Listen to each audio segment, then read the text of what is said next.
First ever video. This will be a monthly segment where I discuss the upcoming games of the month ahead. So without further ado, let's get started. Up first we have Marathon, which has been developed by Bungie, and the release date is the 5th of March. Marathon is a first-person multiplayer extraction shooter set on the planet Tau Ceti 4. It is actually a continuation of the 1994 game, which was also developed by Bungie. The premise is that colonists have gone missing, and those that remain have hired runners whose job it is to find artifacts and resources. The runners have also given up their body in favour of cybernetic replacements. Apparently, the server slam that Bungie held recently attracted a lot of players, so it will be interesting to see what launch day brings and if Marathon can hold an audience over an extended period of time. From what I've seen so far though, it looks good, and I hope to be able to pick up a copy on release date and then give you my thoughts. Next up we have Planet of Lana 2, which had been developed by Wishfully and published by Thunderful. The release date is set for the 5th of March, just like Marathon. As you can tell, this is a sequel to the first game, which I highly recommend. Planet of Lana 2 is set 2 years after the events of the first game, and whereas the first game was very basic in what Lana could do, for the second game the developers cranked it up a notch, and now Lana can wall jump, dash and slide. Your companion Mui can hack and use its telepathic abilities to control the creatures you will come across on your journey. I really hope that this sequel has the charm and the mystery of the first game, and also the excellent soundtrack. Pokemon Pokopia is being developed by Omega Force, and as you might expect, being published by Nintendo. You will play as a Ditto that has been sleeping for a very long time and has decided to transform itself into a human. You'll be building a Pokemon paradise for all types, from Bulbasaur to Smeargle. I used to be a huge Pokemon fan back in the day, but as time went on I stopped keeping up with the new entries, and the last game I played was a new release of Pokemon Snap all those years ago, which I actually never ended up finishing. However, this looks to be really interesting and I can't wait to play it. You can also invite your friends to visit your island, so it's Pokemon mix of Animal Crossing, what's not to like? John Carpenter's Toxic Commando is a first-person shooter which can be played with friends, and is being developed by Saber Interactive, and the publisher is Focus Home Interactive.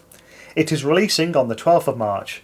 Being a Saber Interactive game, you know what to expect. Enemies, and lots of them. Going back to their previous games, World War Z and Space Marine 2, the sheer amount of enemies you would face was immense, and sometimes I wondered how it was even possible. This looks to be a mix of those two, and also a mix of Left 4 Dead. Now, most games in the style of Left 4 Dead don't hit the heights of it, Back 4 Blood being an example. Now, Toxic Commando has serious 80s vibes and is inspired by John Carpenter's films and other classic 80s cinema. Now, this is the big one for the month. I'm sure you've heard the claims about the size of the world and how the developers recommend flying rather than travelling on foot. Pearl Abyss will be developing and publishing it. It will be released on the 19th of March. It is an action-adventure game set in the world of Pyrrole, where you'll play as Cliff, who is a member of the Greymanes. As you travel across the world, you'll face huge bosses and arcane forces, but you'll have a variety of weapons and abilities to aid you. You will have seamless exploration, and the world looks stunning, but will it be filled with interesting things? That will be the question.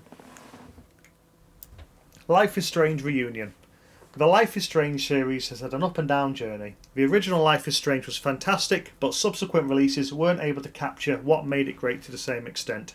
However, I hope this one is a return to form for the franchise. If you aren't aware, the Life is Strange series is a selection of narrative adventure games where you can explore environments, have different dialogue options when speaking to other characters, and each choice matters. Reunion is set after the events of Double Exposure. Chloe and Max return, and so have Max's powers. Choices that players made in the first game and Double Exposure are reflected here. This will be the conclusion to Max and Chloe's story.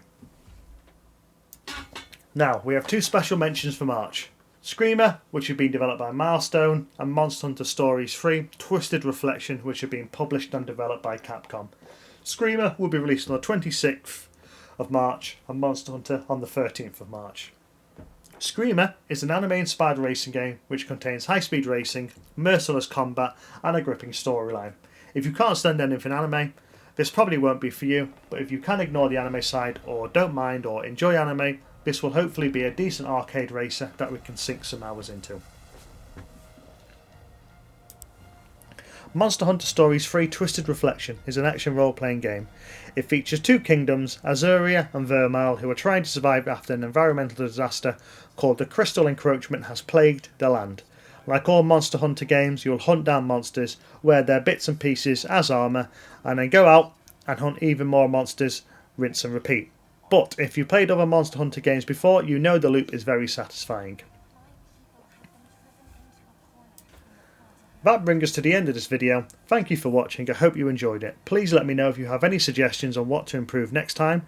I will also be creating a social media page at some point to keep you posted on my next reviews, general thoughts on games, and just a place to chat about all things games. See you next time.